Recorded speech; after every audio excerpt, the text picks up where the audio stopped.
The Minister of Power, Works and Housing, Mr. Babatunde Fashola, new advocate of Nigeria, is still with us in the studio. And we're moving to works now.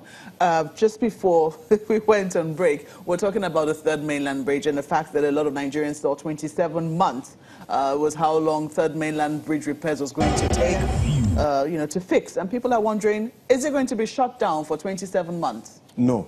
And very quickly, let me again go back to where we started.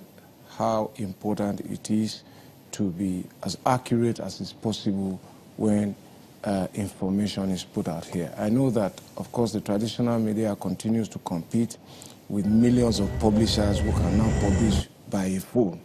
But what comes out of here, and I don't mean that by channels, but as an euphemism for traditional media, must be reliable and accurate. The statement we put out was that we were closing it for the first 3 days, I believe, from the 27th or thereabout of July.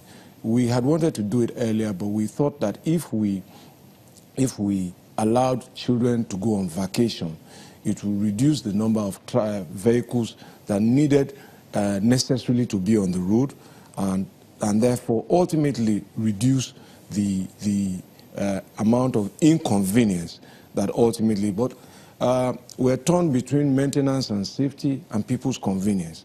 But essentially, the first 3 days at the end of this month, as was issued in our press statement, was for investigative work to be conducted to assess the current condition, because there is a procurement for maintenance that has been approved.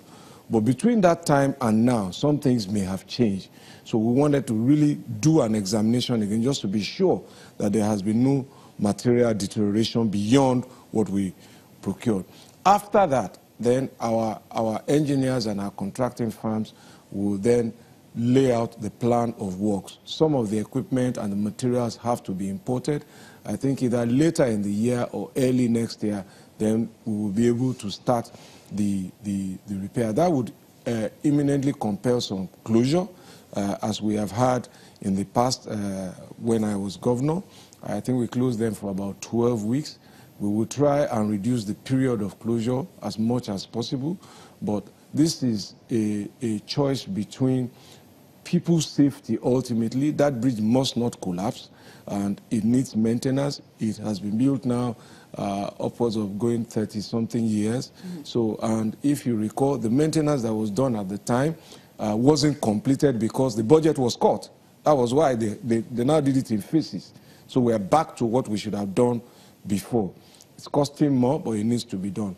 Let me again. So in total, how long are we looking to shut the bridge for? I mean, you said the first 3 days. The first 3 days is what I can speak of now. Yes. At the end of this, we will come back to members of the public and say to you definitively, based on the outcome of what we get from this assessment, and say definitively this is how long it is going to take. I'm not in a position to say that now until that report comes back to us. But what will happen at the end of July is 3 days. So how did they get the 27 months then? I don't know. This hasn't been done. I think maybe somebody mistook the date 27th of July for 27 months. I don't know how that came about. But there was a signed statement from my office and it didn't contain 27 months.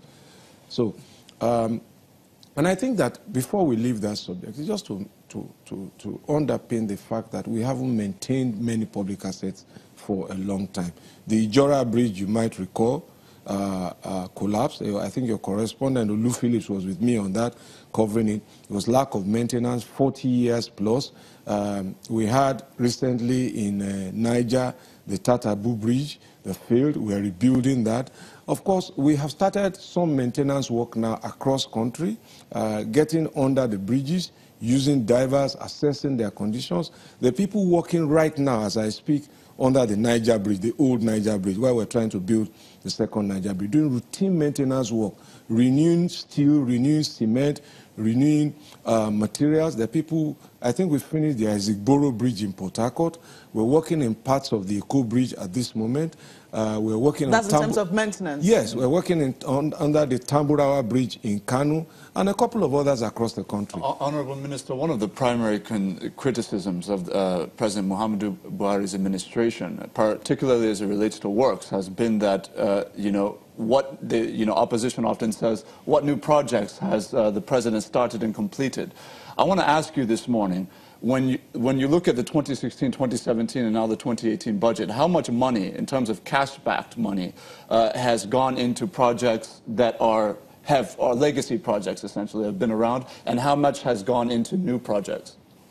I think on a weekly basis or monthly basis, you hear me briefing members of the public about one project or the other. Just last week, I think, about it was about 4 roads or 5 roads. So, but look, the point is that those who make those kind of accusations are either very myopic or inexperienced about governance. At the end of the day, this is not a competition about who started what. What really matters to the people of Nigeria is that the infrastructure that was promised them actually delivers the service that it was meant to deliver. So, for example, the Kaduna Rail, the Abuja Rail, you know, if they had finished them, if they could be finished, really and true, it would serve the purpose. So when we do audits, this medium has reported in previous instances the amount of uncompleted, abandoned projects. Now, any sensible government must first understand that what people want is service. If you can finish what is running, please finish it.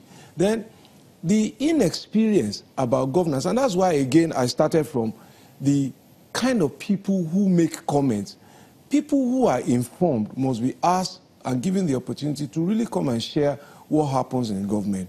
A road like the Kano-Maiduguri road is 560 kilometers. To design that road alone will take close to 3 years to design and to do all of the soil tests and analytics. People are significantly not informed who make those type of statements about how government works. So, and when you don't have all of the resources that you want, you have a deficit budget in the very first place. Why open up new roads, new projects, when there are those that are nearing completion? That is my own sense of prioritizing and delivering and serving people.